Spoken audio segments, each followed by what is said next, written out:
दिनेश शर्मा हमारे साथ, उप मुख्यमंत्री उत्तर प्रदेश के, जुड़ रहे हैं। अन्य मेहमान भी हमारे साथ जुड़ेंगे, लेकिन दिनेश शर्मा जी, शुरुआत आपके साथ कर रहे हैं। जहां पर प्रधानमंत्री नरेंद्र मोदी के लिए 75% लोग उनके कामकाज से बहुत खुश नजर आ रहे हैं, वहीं पर सीएम योगी के कामकाज के वर्डिक्ट को हम देखते हैं तो बहुत अच्छा मानने वाले 49% है और 17% उनके काम से संतुष्ट है। क्या आपको लगता है ये आंकड़ा काफी है यूपी में नैया पार लगाने के लिए, दिनेश जी? देखिए, पूरा आपके जो आंकड़े हैं वो जनता की नब्ज को पहचानते हुए उसको उद्बोधित कर रहे हैं। कोई भी सरकार, आज तक का जितनी भी सरकारें रही हैं, उनकी परफॉर्मेंस के बारे में जब चुनाव आता है और जनता से आप पूछते हैं तो मतदाता विभिन्न जाति संप्रदाय क्षेत्र में बटे हुए होते थे और उनकी वक्तव्य बिल्कुल अलग अलग होते थे। लेकिन जिस प्रकार से आपने ये आंकड़े प्रस्तुत किए हैं, मैं समझता हूं कि एक वास्तविकता के काफी निकट है। अगर पूरा जोड़ें तो प्रधानमंत्री जी के प्रति अगर 75% वो और 9% दूसरा मिला लें तो ऐसे 84% लोग हैं या तो संतुष्ट हैं और या तो कुछ ऐसे हैं जो असंतुष्ट नहीं है। यानी 84% लोग ऐसे हैं जो देश के कामकाज से असंतुष्ट नहीं है और केवल 16% लोग हैं। यानी परफॉर्मेंस को अप टू दी मार्क नहीं बल्कि और अच्छा मानते हैं केंद्र सरकार के कार्यों को। एक नंबर 1 तो ये बात हुई। दूसरा, उत्तर प्रदेश में भी अगर आप देखें तो 66% लोग ऐसे हैं जो संतुष्ट हैं या अति संतुष्ट हैं और केवल 34% लोग ऐसे हैं जो असंतुष्ट हैं। इस बात को परिभाषित कर रहा है अपने आप में आपका ये सर्वे कि उत्तर प्रदेश सरकार का कामकाज बहुत अच्छा था और सोने में सुहागा था कि जो केंद्र सरकार ने जिस प्रकार से एक अच्छा समन्वय का प्रदर्शन उत्तर प्रदेश सरकार और केंद्र सरकार के बीच में रहा है। ये डबल इंजन की सरकार ने अद्भुत काम किए होंगे। इसमें 84% जो आपका आराम है उसमें एक विपक्ष के लिए एक संकेत मानना हो इसको।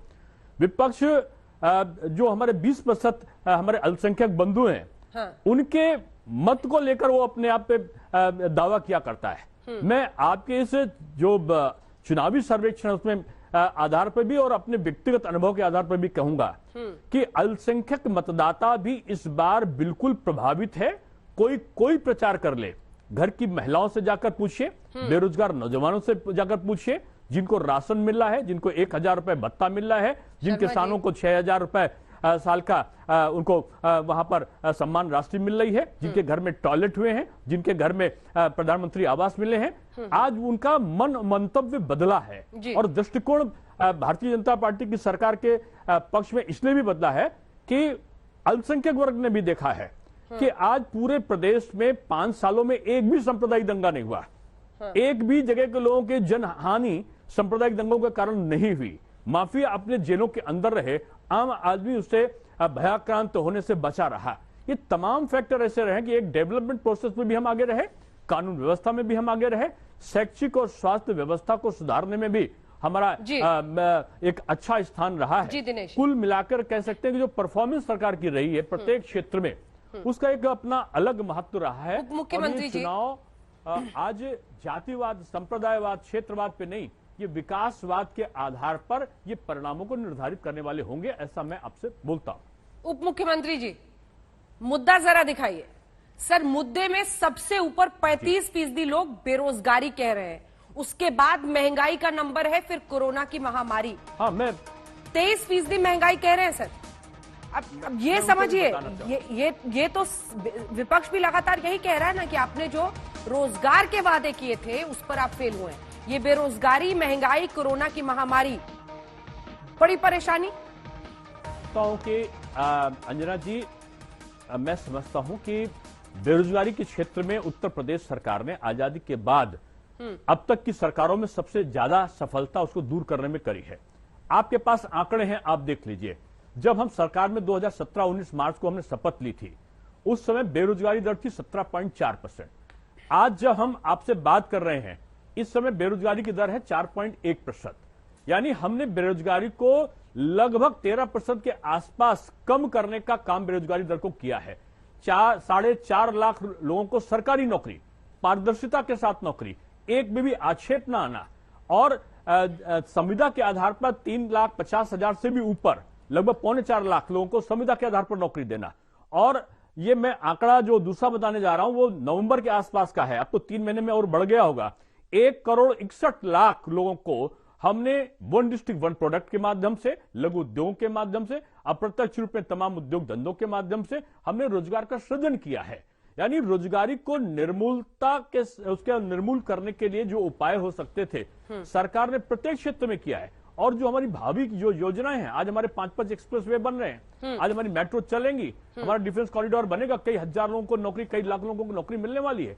आज आईटी का हब बनकर तैयार हुआ है। आज ये नोएडा का क्षेत्र जिसमें अप्रत्यक्ष रूप में कई लाख लोगों को नौकरियां मिल चुकी हैं। आज 100 मोबाइल बनते हैं पूरे भारतवर्ष में, तो 70 मोबाइल केवल उत्तर प्रदेश में बन रहे हैं। और हम एक्सपोर्ट करने में, हमारा एक्सपोर्ट प्रमोशन में हमारी वृद्धि हो गई। 11 लाख करोड़ की जो अर्थव्यवस्था हमारी थी 5 सालों में, आज जब हम आपसे बात कर रहे हैं 22 लाख करोड़ की हमारी अर्थव्यवस्था बन गई है। हम गांव में किसानों की आमदनी को दुगना करने की तरफ तेजी के साथ आगे बढ़े हैं। शिक्षा नीति को लागू करने में भारत में अग्रणी हमारा प्रदेश रहा है। आप एक के बाद एक बहुत सारे काम गिना रहे हैं, लेकिन हम तो बस आंकड़े रख रहे हैं सर। जहां आप गदगद थे मुख्यमंत्री और प्रधानमंत्री को मिले मार्क्स पर, वहीं पर सर 35% अगर मानते हैं बेरोजगारी सबसे बड़ा मुद्दा है, तो फिर है ना, फिर इसको भी स्वीकारना पड़ेगा। देखिए मैं बेरोजगारी मैंने ऐसा कभी नहीं कहा कि हमने बेरोजगारी पूरी समाप्त कर दी, मैंने ऐसा तो नहीं कहा। हमने कहा कि 17.4% की दर को हमने 4.1% कर दिया है। आगे हमें अवसर मिलेगा। हम बेरोजगारी हमारा प्रथम उद्देश्य होगा। नौजवानों को रोजगार के लिए तमाम योजनाएं हमने तैयार की है। ये जेवर एयरपोर्ट बनकर तैयार होगा, क्या लाख लोगों को नौकरियां अपने आप मिलेंगी। ये एक्सप्रेसवे के बाद जो डेवलपमेंट हो रहे हैं, कितने लाख लोगों को नौकरियां अपने आप मिलने वाली हैं। हमने इंफ्रास्ट्रक्चर को ठीक करके मजबूत किया है, बिजली को ठीक किया है, किसानों के यहाँ की व्यवस्था को ठीक कर रहा हूं। तो ये रोजगार सृजन के उपायों को जिस प्रकार सरकार ने किया है, अगला जो हमारा 5 साल का होगा वो इसमें एक क्रांतिकारी परिवर्तन का सूचक बनेगा। बहुत धन्यवाद आपका।